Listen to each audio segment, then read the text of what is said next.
шумо барномаи ахбори радиои Озодиро тамошо доред. 10 сол баъди таркиши дар як анбори сило дар ҷумҳурии Чех мақомоти тафтишотӣ таҳқиқро анҷом доданд ва гуфтанд ки таркишро дар деҳаи репетитсия соли 2014 маҳз кормандони хадамоти ҷосусии Русия анҷом доданд.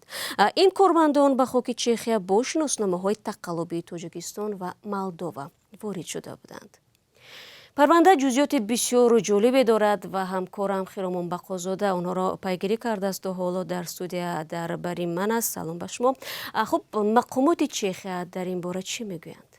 салом бинандагони арҷманд, воқеан ҳам тавре гуфтед шаҳло 10 сол зарур шуд ки мақомоти Чехия, як кишваре дар Аврупои Шарқӣ, ҳодисаи таркиши мудҳиш дар анбори силоҳи як деҳаи маҳаллиро муфассал таҳқиқ кунад.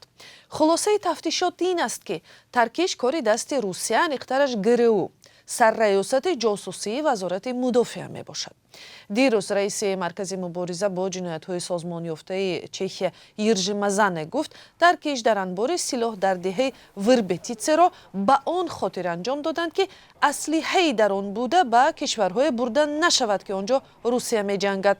он замон соли 2014 гап дар бораи шарқи Украина ва Сурия мерафт ки Русия онҷо бо баҳонаҳои мухталиф сарбозашро ворид карда буд.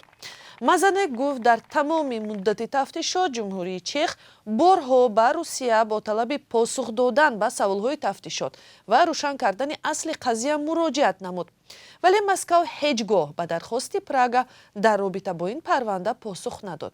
аз ин рӯ полиси Чех маҷбур шуд парвандаро бубандад.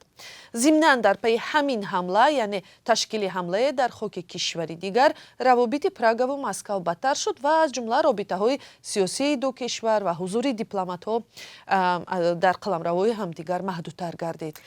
дар воқеъ ки будани ҳамлагарон ё ҷосусони рус ба назарам мавзӯи алоҳидаи мавриди таваҷҷӯҳ аст, чун на танҳо дар Чехия, балки дар Британия ҳам онҳоро дар ташкили ҳамла гумонбар медонанд.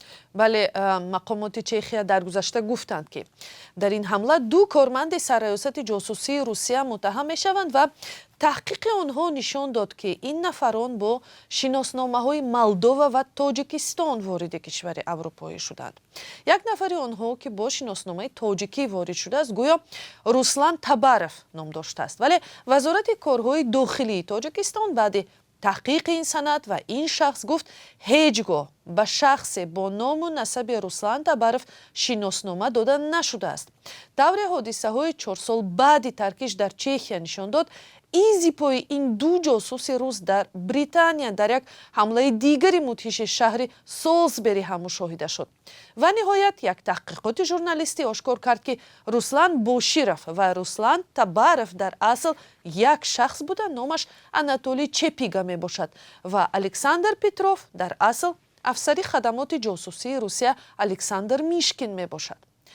ин ҳама қазияҳо аз назари дароз будани дасти Русия ва хадамоти ҷосусияш дар кишварҳои хориҷӣ барои ҳадаф қарор додани манфиатҳои Кремл мавриди нигаронии кишварҳои ғарб ва Аврупо гардидааст.